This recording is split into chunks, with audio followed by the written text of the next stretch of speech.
โจรเซ็ตโจรเกาะข้างเกาะข้างบริทึกได้เกาะข้างก็คือจมแท้เลย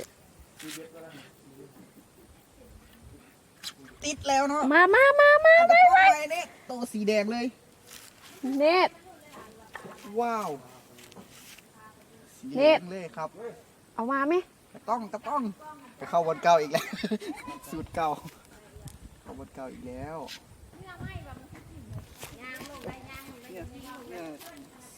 เนี่ยโจรเด้ค่อยโจรเอาแล้วเนาะงานเรากำลังลงไปโอ้เสียวเลยแหละ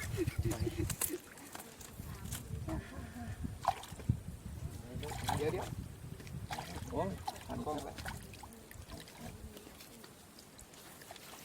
เดี๋ยวพ่อยันกันเด้อแม่ตัวแบบเก้าก็เกือบลูกเด้อ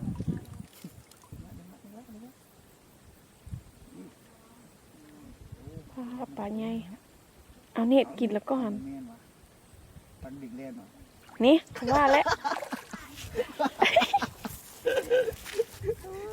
หลอกมาแหงหลายกว่านี้เอาแล้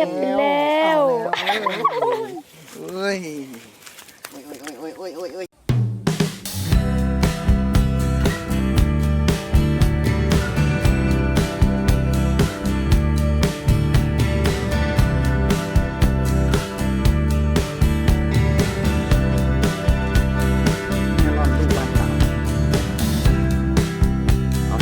ตักเด้อ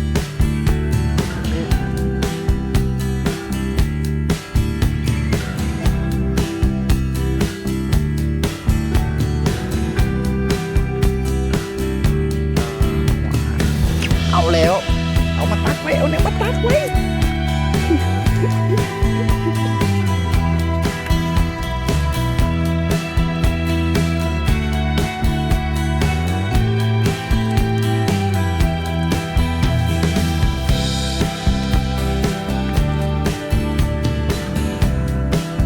เดี๋ยวแป๊บนึงมันกำลังเข้าไปในมันคล้องกันนั่น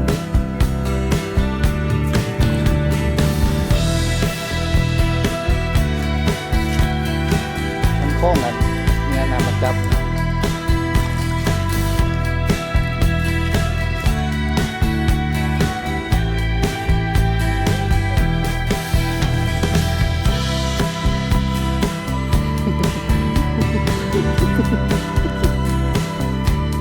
คงนำมาจับอยู่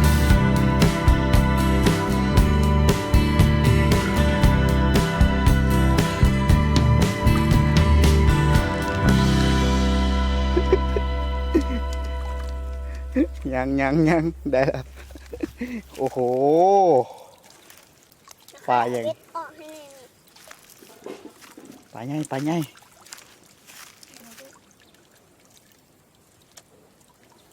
ดึงให้ขาดเอง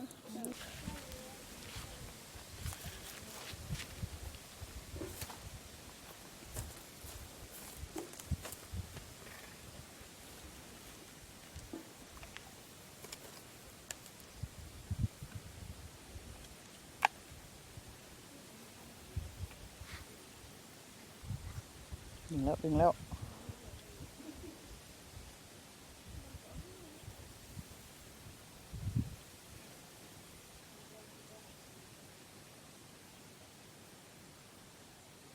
วเซ็ตโจรเข้าไปมาเลยมาตักไว้คล้องแล้วคล้อง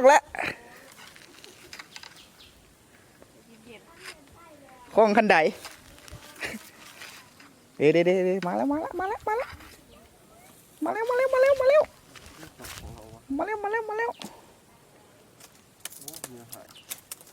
คอยเด้อ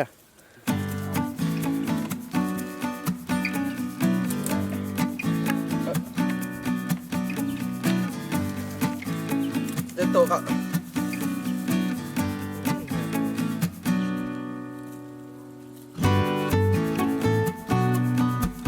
โอ้ตัวนี้ปลาไหนคำเดี๋ยวคาเบ็ดเดี๋ยวได้แล้วโค้งไปให้ปลาไหนคำ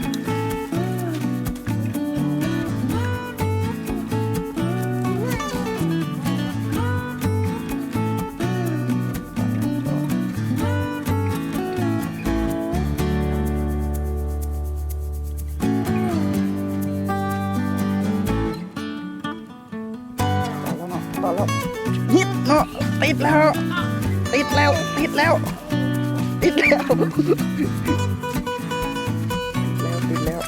ตะมูตัวใหญ่ทำไรงานตั้งเขากำลังลงไปเนาะ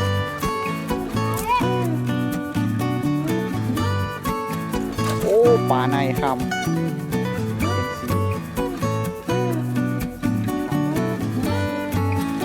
สีทอง สีทองหรือสีขาวสีทอง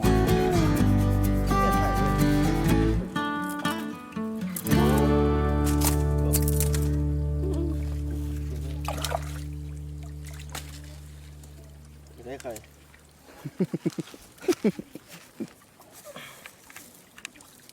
สีคือกันนะแต่ตัวน้อยพวด สีคือกันเนาะ อืม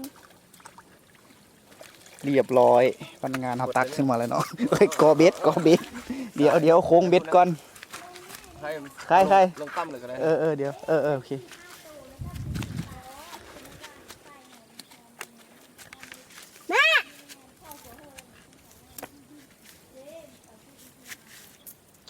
ไปใส่ตัวนี้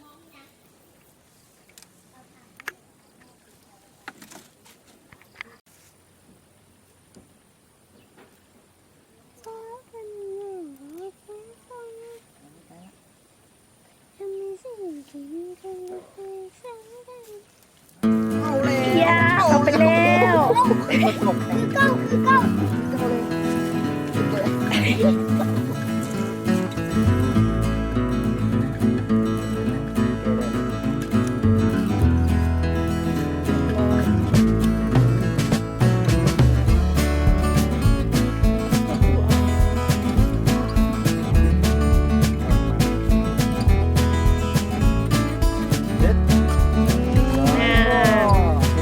กิบติดดอกแล้ว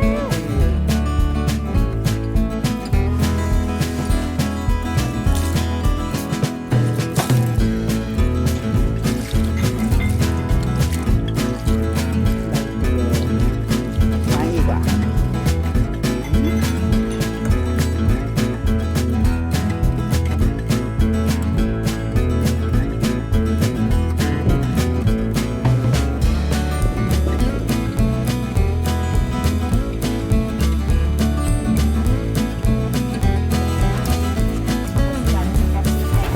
คิดเอาเนาะสีมือล้วนๆขี้มือล้วนๆ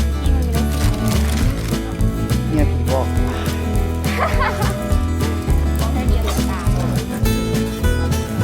อุ้ยกระเทอ๋อเนี่ยผีบอกเอาสูตรลับของหมูบอก